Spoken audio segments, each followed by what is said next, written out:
We've just had a chipmunk run across the path. I presume that's okay. But if a groundhog gets in here, what happens?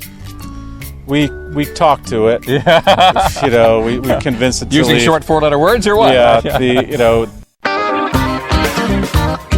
Put on sensible shoes and bring a parasol. We're going for a walk. This is Bob Duchesne's Wild Maine on Sports Radio 92.9 The Ticket. In my search for outdoor fun and adventure, I usually stay at this end of the state. But not today. I'm in Boothbay Harbor at the Coastal Maine Botanical Garden. And I'm with Bill Kalina, Executive Director of the largest botanical garden in all of New England. If you haven't been here, you will soon be in the minority. The Coastal Maine Botanical Garden has only been around for about 7 years, but it's rapidly becoming a major attraction for tourists and Mainers alike. I'm going to walk around the garden with Bill and find out what this is all about. Today's show is brought to you by Van Raymond Outfitters, Hammond Lumber, O'Neill's Power Equipment, Old Town Trading Post, Dice Arts, EBS, and Napa Auto Parts. As today's show starts, we've just stepped out of the visitor center and gift shop, and people are already starting to stare at these two guys holding microphones and wondering what's going on as we welcome Bill Kalina to the show. Thank you, Bob. We are standing outside the Coastal Maine Botanical Gardens. How did all this get here? Well, that's a long and a short story, but I'll give you the shorter version. The idea came about with a group of local people back in the late 80s, early 90s, just decided that Maine needed a botanical garden. Mm-hmm. And they were... Luckily, nobody told them what a crazy idea that was. And so they just got together and started talking about it and raised a little money. And in the mid-'90s, found this beautiful piece of land that was slated to be a housing development. Mm-hmm. But the developer wanted to get rid of the land. And they had about $40,000 in the kitty. The land was valued at $500,000. Yeah. So a group of 10 put up their houses as collateral. Oh, jeez! Got a bank loan, and we're going from crazy to wicked crazy. Yeah, and then bought this. Can you imagine putting your house up for basically a dream? That's a great story of this place. And then, but they bought the land, and then they sent out mailings to every horticulturally minded person they could think of, asking them to be charter members of this fledgling organization. And in less than a year, had gotten enough people on board that they'd paid back the loan. Mm-hmm. With great relief. Yeah, with great relief. And so that period, there was a period of about 10 years of planning before we really got into construction. So what you're seeing here, what we call our Great Lawn, and we just came out of the visitor center, opened up in 2007. And when I got here, pretty much what we see right here when we're looking out over the Great Lawn and our little kitchen garden was all that was here, other than a few outlying gardens. And then every year we added more major features to build out the master plan that we had. Did you add any additional acreage, or has it always been this amount of acreage from the beginning?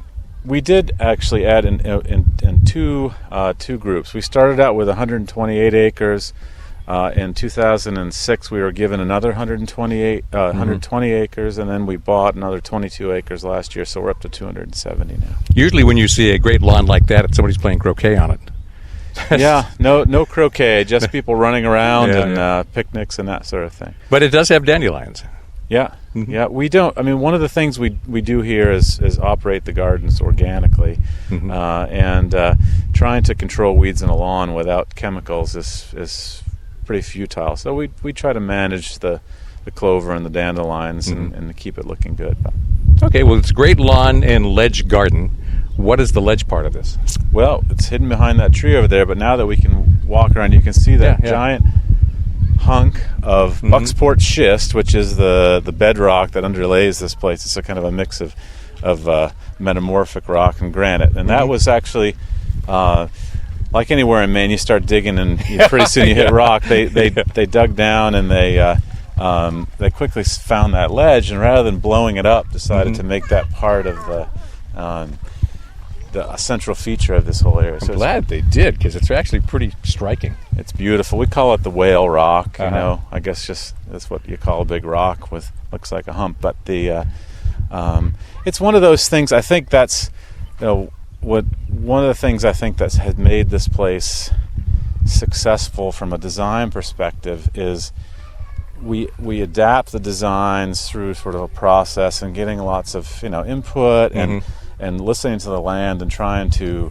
adapt the design to the land and to Maine and to really make it feel like it's part of Maine rather than just blowing it up and putting in a lot of straight lines. I mean, you'll find in this garden that there is nary a straight line in the whole place, but that's true of Maine. I mean, think about where is there a straight line, because there's so much topography. You can't, without a lot of dynamite, create that. So, well, I'm glad you didn't go the blasting route, because I like it the way it is.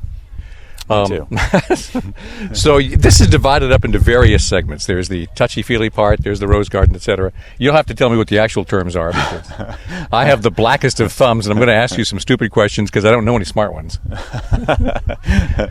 Well, we over the 270 acres, the area that we call the Central Gardens is about 15 acres or so, and that's really where the most intensive horticultural activities are, and that's some of the key areas of that are the Learner Garden of the Five Senses, the Great Lawn that we just talked about, our Rose and Perennial Garden, our event lawn, and then the Alfond Children's Garden that's behind us. Well, we should definitely visit each one if you have the time to spare me. Yeah, of course. So let's head. We're in the Rose Garden now, right behind us. Yeah. Well, let's step in there. Yeah. And you can explain to me a little bit how much is perennials, how much is annuals, how much do you replace during the course of the season, so you've always got something blooming. Yeah, that's a good question. That was dumb luck. Yeah, the rose garden, as you can see, you say, well, where's all the roses? We've been sort of phasing out some of the roses because they, as beautiful as they are, they tend to be really beautiful for a couple of weeks, right. And then the Japanese beetles come in, that sort of thing. So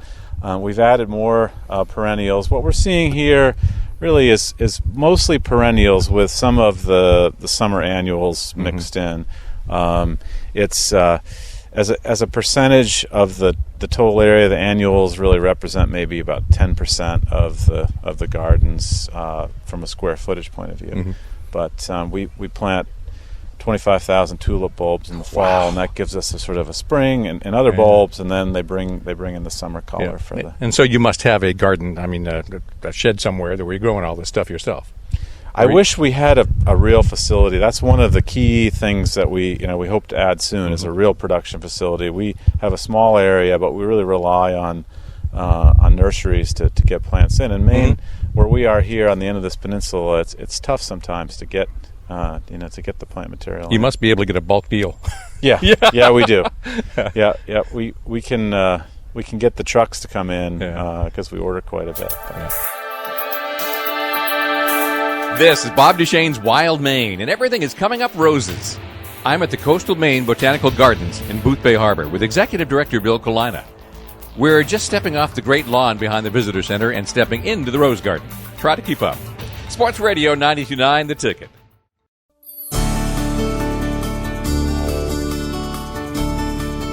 Welcome back to Bob Duchesne's Wild Maine on Sports Radio 92.9 The Ticket. Today's show is coming to you from Boothbay Harbor at the Coastal Maine Botanical Gardens. Now, I'm not a flower guy, and I'm not going to do a whole lot of shows from southern Maine. But even I can tell when something is special and unique in the Pine Tree State. There is nothing like this anywhere else in the state, or even New England. I'm with Executive Director Bill Kalina. All right, roses. That seems like that's the home run for a lot of gardeners. If you can grow a good rose, you've done good. Yeah. But I'm looking at roses right now, and you cultivate a whole different variety of them. So tell me about it. Yeah, I mean, there's certainly lots of different kind of roses. Many Mainers are familiar with the sort of the beach rose, right. The rugosa roses. Those are pretty easy to cultivate.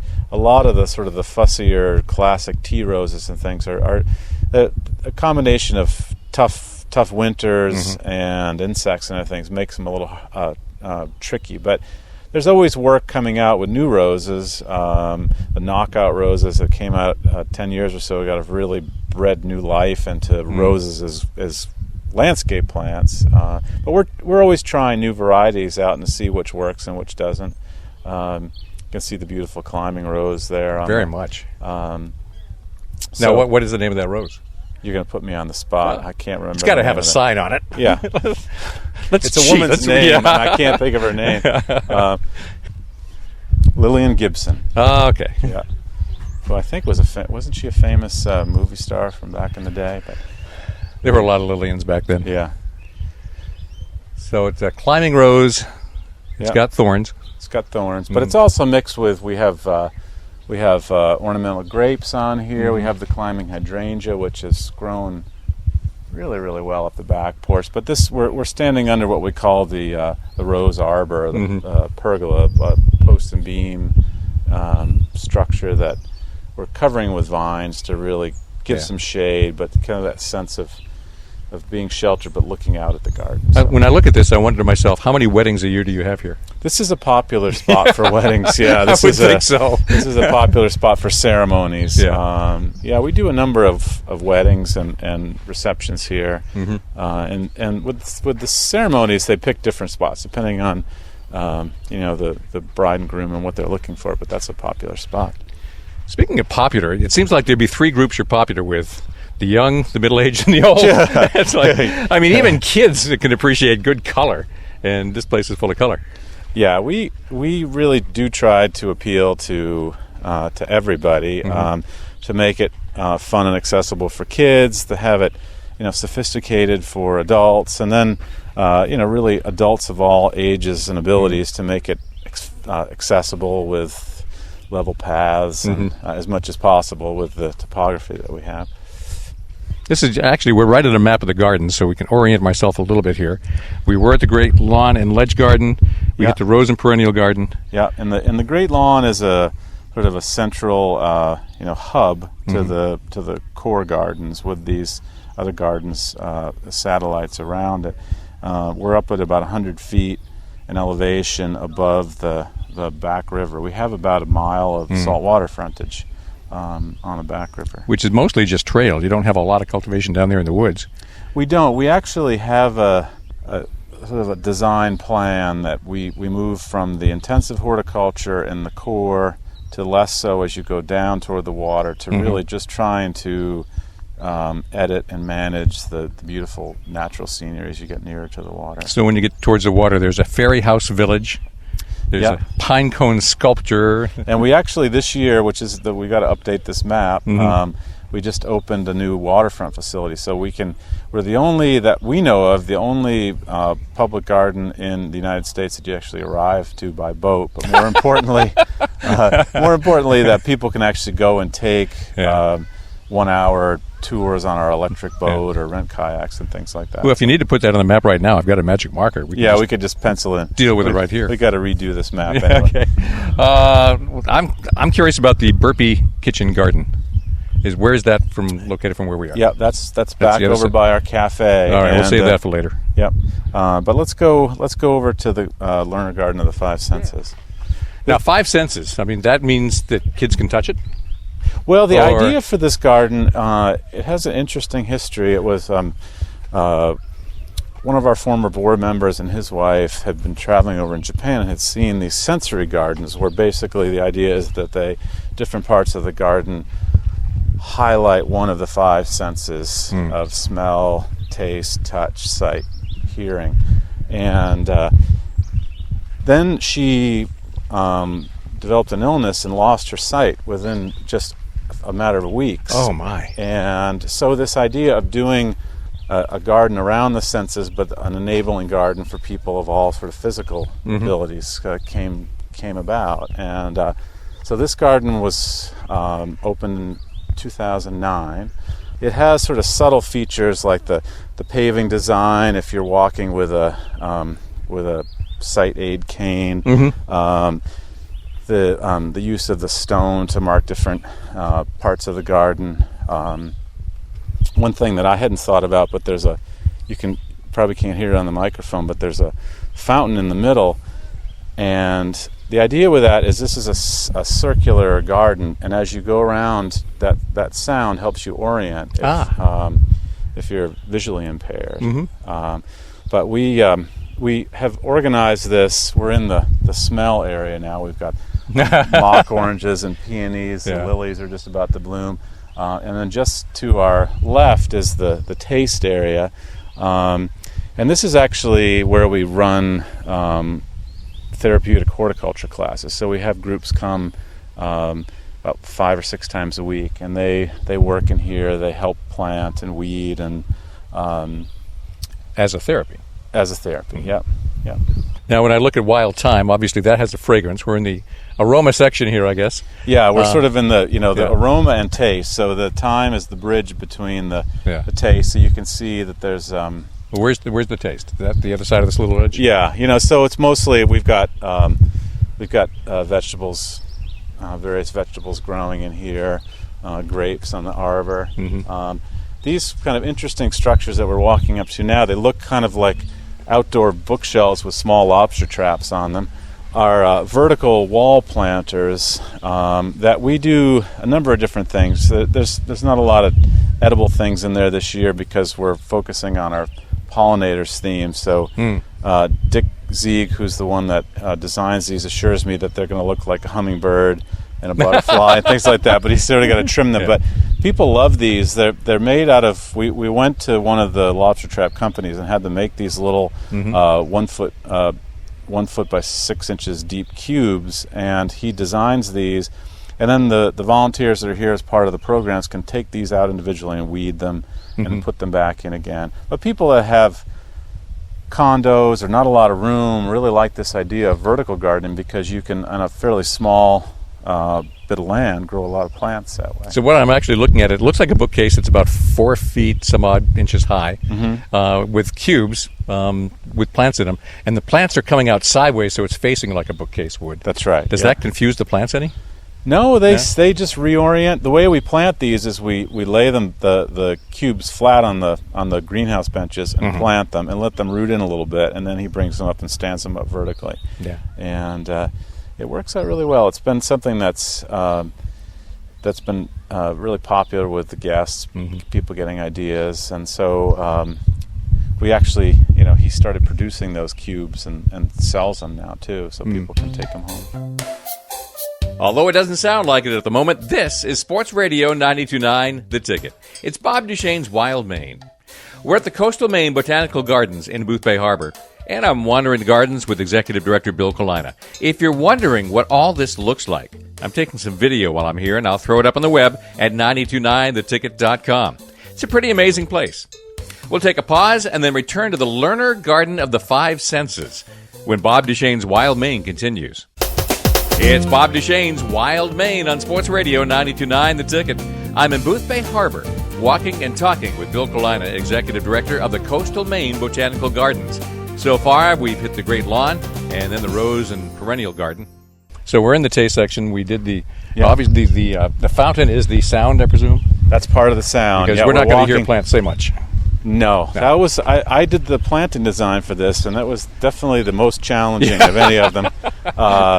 We're in sight now, which partly is just a lot of colorful plants, but also it's the high point of the garden, so there's an overlook down. One of the things I think is just kind of fun about the way this was designed was that it's not a huge space. It's about 3/4 of an acre, but it feels a lot more expansive because of the way the paths wind around and you go up and down in grade.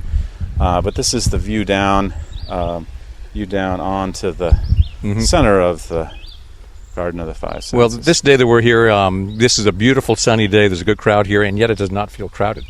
Yeah. You move people around very nicely, and they just follow the paths and keep their own space, and it seems to police itself. Yeah, it's true. It very rarely feels crowded here, and when it does, it's usually when we have a large tour group that are all together. One of the things that I noticed as I was coming in is I was watching the cars as they were exiting.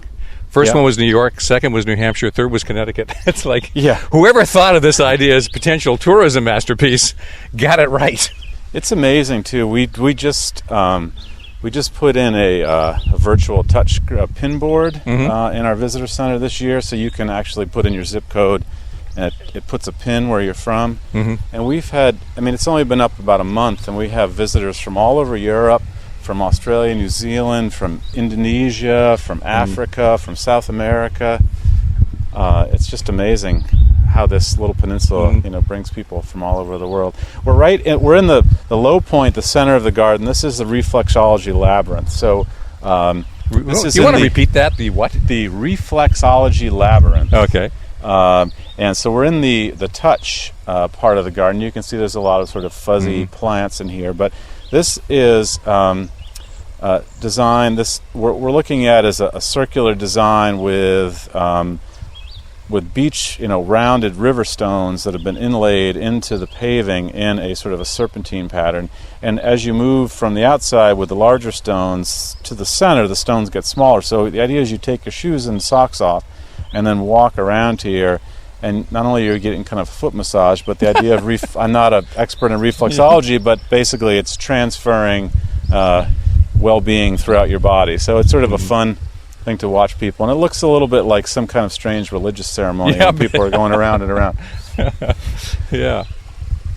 And now you can pick up the sound of the water here. This is now I've got the hearing part. The rill, the rill that separates the two ponds, the upper pond and the lower pond, and the water flows over this sort of flat stone wall underneath the path and then down below, and then is recirculated. And it's got frogs in it. There's frogs. We have fish. Yep. Just the little. Did you put the fish there, or did they find their own way? These shiners that are here are just the sort of the native shiners that got in. Of course, Maine is very strict about stocking with any kind of goldfish or anything, so we don't have any of that in there. But we do have a resident snapping turtle that's been here for 3 years now and shows up a lot, sunning on the rocks. So. Might even see it over there. I can't tell. Does he get used to people? Because most snapping turtles are much shyer than painted turtles. Yeah, definitely gets a little used to people. I mean, comes out and suns on the rocks, and I guess he would, if he didn't like it here, he wouldn't keep coming back. So, do you know if it's a he or a she? Does she go out and lay eggs in the parking lot now and then? No, the one that we've never seen this one laying eggs, but we do have one in our Giles rhododendron garden that was just seen laying eggs up above the pond. So we definitely have a big female in that garden. Yeah, it's amazing with these water features. I mean, they're completely human constructed, but within weeks, the animals, the insects move in. I remember when we built this garden, the great gray tree frogs were in this pond laying eggs within 2 weeks, singing over in the trees, and so we've left the touch and we sort of entered in the sound, and now we're in the sound part, which is we're joking about. It's sort of difficult to do with plants, but I got birds. I got a red-eyed vireo. We have birds, and we have some nice places to sit and to listen and to contemplate. So it's partly about the sound of the water, but also the chance to just sit still and listen.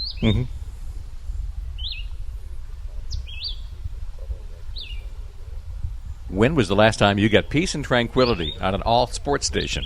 This is Bob Duchesne's Wild Maine. I'm with Executive Director Bill Kalina at the Coastal Maine Botanical Gardens in Boothbay Harbor. Stand by for more peace and tranquility on Sports Radio 92.9 The Ticket. It's Sports Radio 92.9 The Ticket. I'm Bob Duchesne, and this is Bob Duchesne's Wild Maine. I'm in Boothbay Harbor, walking the Coastal Maine Botanical Gardens with Executive Director Bill Kalina. You have members. Anybody can buy their way in for $14, but you actually have membership as well. Yeah. And there must be people who just want to come back over and over, watch the seasons change, watch the colors change, and just sit here for an afternoon and read a book. Yeah. Oh, yeah. We just, I think this week hit 5,000 member households. So that's a big milestone for us. They're going to do a big ceremony with the 5,000th member. And, yeah, we have a great membership and really an engaged membership too. Our retention rate is really high, just people that enjoy what we're doing. We do have members that just support us and want to be members because they are, but certainly the idea of coming again is the primary reason people want to get involved. Well, I think from the get-go there was a certain amount of local ownership for this because it was their idea. Yeah. There were a bunch of local people who said, here's what we can do with this and it'll be unique. Most public gardens in the U.S. started as either a private estate that went public, or they're affiliated with a municipality, a university. The number that just really started as a grassroots effort is a lot smaller, and I think it's one of the things that just feels this. People say this has a sort of a human scale, and it has a accessibility to it, which I think part of that is attributed to the roots of it and how it got started. Well, there are other gardens of this caliber, this size in Maine, or is this unique in its largeness? This is the largest public garden by far in Maine. We certainly have some beautiful public gardens in Maine in addition to this, but this is definitely the largest, and really the largest botanical garden in New England. Yeah, I couldn't think of anything elsewhere either. Our sister garden, Tower Hill Botanical Garden down in Worcester, Massachusetts, is a pretty good sized botanical garden too, but in just the sort of the size of what we have here, we're larger. They have conservatories, which is something that we hope to build in the future, but don't have right now. To some extent, being in Boothbay Harbor, you're near the ocean. You must get a certain amount of fog and moisture off the ocean that makes your job easier. Yeah. People, that's one of the questions that everybody always asks is, "Oh, what are the winters like?" And certainly their Maine winters, it's nothing like what you'd get down in Philadelphia or Atlanta, right? But the ocean moderates it quite a bit, like it does all on the coast. And as you said, I think one of the things that is so great about gardening here in Maine is that you've got the long days in the summertime and pretty consistent rainfall and fog, and then the temperature doesn't get that hot on most days. We don't get that many days over 85, and that's the point when plants really start to stress. It's when people start to stress too, by the way. There's some monarch butterflies flying around. We're trying to. We released a bunch of monarchs that we had reared inside this year as a first wave to try to get a first wave of breeding monarchs here in June rather than in August when they typically come. And it's just great to see that it's been over a week. Apparently it works. And they're working, and that we've planted a lot of milkweed this year out all over the gardens, and so hopefully we'll have what I'm hoping is we'll get a couple extra generations of monarchs here, and by August, September, just have hundreds of them flying around. Aren't the monarchs the ones that migrate like to Mexico? Yeah. So will these leave? This generation won't, and the next generations won't, but the last generation, it takes about a month from egg to adult, depending on the temperature. But the ones that emerge in late August, early September, those are the ones that get triggered by the day length or something, and they fly all the way down to Mexico. So the more monarchs that are flying around at that point, the more we have to send south. So it's kind of a fun project to try it out. It's a good thing because they're disappearing in other places. Yeah. It's something that it's on everybody's mind. The disappearance of the butterflies, and last year was just a bad year for all butterflies here. Yeah, which I think had something to do with the spring and the wetness and everything like that. But thank goodness we had a short, mild winter. Yeah. So we'll see how it goes this year. Let's walk us towards another garden here. Yeah, why don't we walk around? Yep. You want to walk this way? And we'll go. Your choice. Yeah, let's go around this way. We'll walk. You work here. I have no idea where I am. You wanted to see the Burpee, Burpee Kitchen Garden, and we'll go on to the children's garden. Yeah. Now, talk to me about admission. It's $14 for the average visitor, but there are discounts for senior citizens, discounts for kids. Yep. Yeah, it's $12 for seniors. We do offer some, like the AAA discount. We also offer a tour discount. So if you come with a group of 10 or more, it's an $11 admission. We have quite a few planned group tours that come just about every day. There's tour buses coming in, but people sometimes organize their own tours. Yeah. Kids, we try to keep the price down because we're trying to really encourage families and kids. So the children's admission is $6. And kids seem to love it. I mean, I've watched the kids walking around here now, and they're into it. This is not, they're not begrudgingly spending time outside away from their video games. They're actually loving this. Yeah, I don't know what it, sometimes it's kind of intangible what it is that appeals to kids, but just where we were down before with the winding path and of course the water and anything with water. We're right now in the Burpee Kitchen Garden, which is a small sort of a kitchen garden where we grow herbs and greens that we use in a cafe. Those are potatoes that she's planted, and they'll spread out with potatoes. But there must be nasturtiums and that sort of thing. We use a lot of the edible flowers. You see the pots of nasturtium over there. Oh yeah. Garlic and things like that. It's certainly not enough to keep up with the sort of the volume that we use in the cafe. But what I wouldn't think so. You put a lot of people through that cafe. Yeah, but I think the idea that this, and Diane Walden is the horticulturist that takes care of this. She's trying to just show people how you can kind of have fun and grow edible plants, but not necessarily in that traditional way of your rows of lettuce and your rows of beets, and mix in ornamental plants and have a fun sort of a cottage gardeny feel to it. That must be part of the organic approach too, because if you mix and match plants, you actually discourage some insects. That's right. Your companion planting really is it really does work. And but this is the only rectilinear garden that we have in the whole place. It's a lot of straight lines enclosed by a wall, so it has a little bit more of an intimate feel. And cafeteria tables out here, so yes. You can actually sit in the food garden. Yeah, you can sit and eat outside. And asparagus. Yeah, asparagus with peas crawling up in it. So, and we have a little bit, some fruit trees in the background over there. We hope in the future to really expand more on the food production side of things for people. That's one of our plans for the future, is to do more to showcase what people can do themselves at home to grow more food. Which would mean expanding the size of the garden, not replacing what you already have, or what's the vision? We're just started, we're about halfway through now through our next master plan, which we will have done by the end of the year. And basically the first master plan was done when we only had the original 128 acres. Yeah. And doubling the size of the property now, or over doubling it, we really wanted to think about how to use the whole property to its best advantage. And so the plans are to expand our plant production that we talked about, so we can grow more of our own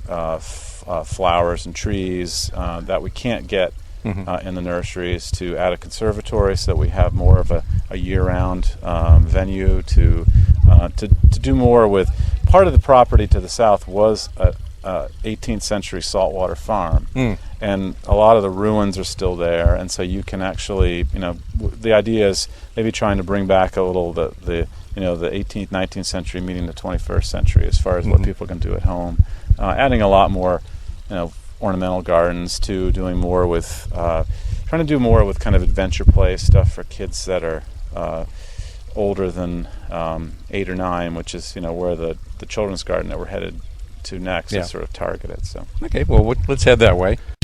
While we're headed to the children's garden, we'll take one last break to let our sponsors get what they paid for. I'm also taking some videos of what we're seeing today, and you can find it on the web at 929theticket.com. Back in a moment. The show is Bob Duchesne's Wild Maine, and this is Sports Radio 929 The Ticket. You're listening to Sports Radio 929 The Ticket. This is Bob Duchesne's Wild Maine, and I'm in the Coastal Maine Botanical Gardens at Boothbay Harbor with Bill Kalina, Executive Director. We're just about up to the children's garden, where we will wrap things up. We came down some steps from the Burpee kitchen garden, and we're at the entrance to the Vivian Harold Alfond Children's Garden. And this garden was on the plan from the beginning, basically from the early plans back in the late 90s. The idea of a garden for children is one, obviously, that resonated with everybody. But sure, we wanted to create a garden that was fun for everyone, not just a sort of a playground where all the kids were relegated to. So Herb Shaw, who's the landscape architect who did a lot of the work here, is really renowned for his children's gardens, and he worked with us over several years to develop this as our most ambitious garden. It's about 3 acres. We opened it in 2010. Well, you have activities here, too. I'm just reading what's in the children's garden today. Story time, puppet show, chicken feeding, and nature investigation. Yeah. Do you have chickens on site that you bring up? We have 2 chickens that live in the children's garden, and the chickens are social, but sometimes not too social. So 2 seems to be about the right balance. When we opened this garden, it was like somebody turned on a switch and the strollers appeared. And that's what's been great about it. I think, as you said, kids find lots that they can do here throughout the whole gardens. But I think it's just an indication to people that have never heard of us, well, they must have something for kids if they have a children's garden. And then they get here and realize, oh, there's a lot to do. But this is really the epicenter. And now, what is it in particular about the plantings that would appeal to kids in particular? Well, the idea with this is it's organized as a series of rooms. You enter in and you've got these carved whales that were actually... We found some stones on the property that sort of resembled whales and had a local artist do a little bit of a carving, and they're on a random spray pattern. And then behind us, or in front of us there, we have the big leaf garden. So we tried to pick plants and flowers with huge leaves. Huge leaves. The biggest one there is this giant rhubarb, which is one that... Which is from where? That's not Maine. No, that's not. It's not even that rhubarb you can eat. It's one that it's actually an interesting story. In my former job down in Massachusetts, I had volunteers that worked with me in the nursery, and we would get seed catalogs from other botanical gardens. And one of the volunteers ordered the seed, grew it up, and it turned into be a giant hybrid rhubarb. I mean, these leaves are, what would you say? That's a good 3 feet long. Well, I'm saying that you get 4 poles, you can make a tent out of it. Yeah.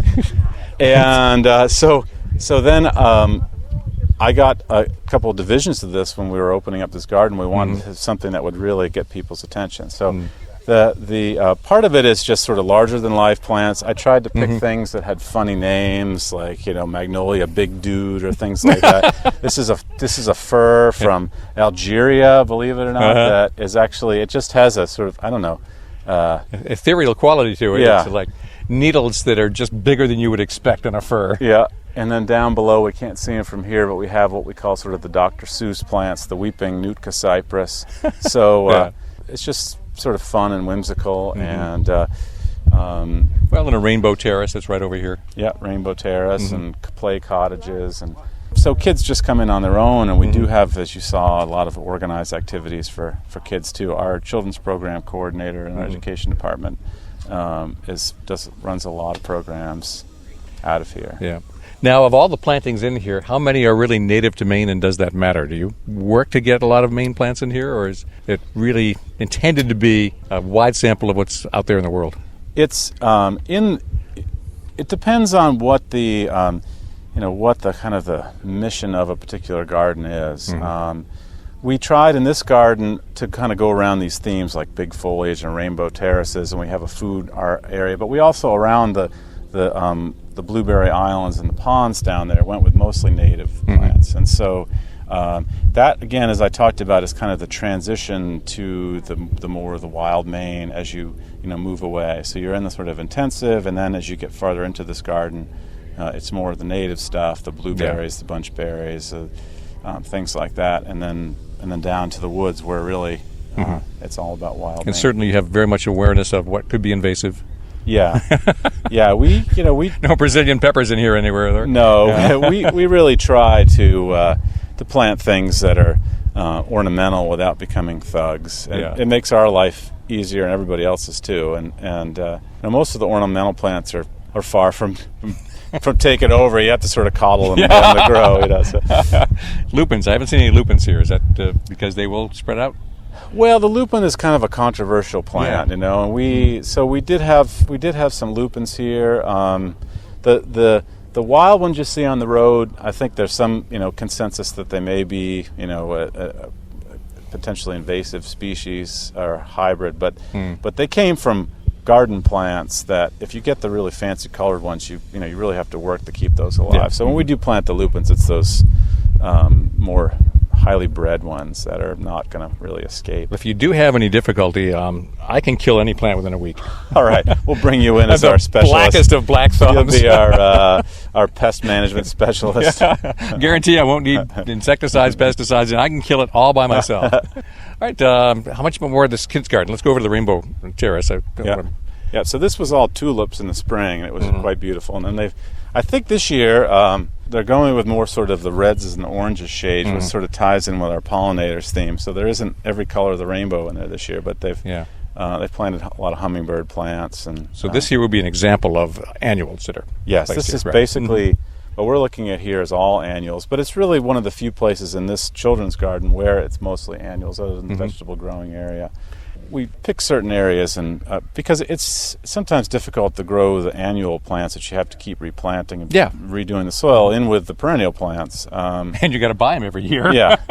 Well, all gardeners know about the zone charts. Mm-hmm. What do you do to defeat the zones? Because some of these plants must need better growing conditions than Maine would normally offer.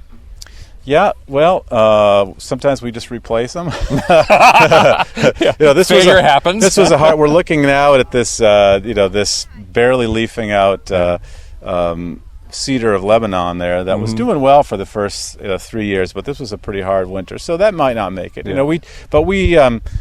We are in zone 6 here, which surprises people. It's pretty mild for Maine just because of being out on this peninsula. Yeah. So we can get away with a lot of the stuff. We pretty much try to focus on maybe more unusual things, but not necessarily, but hardy things. There's a lot out there that's beyond the sort of typical standard landscape plants that people can use. Now there has to be a whole lot of weeding to do. How many people do you have doing it, and do they do it before you open in the morning or throughout the day?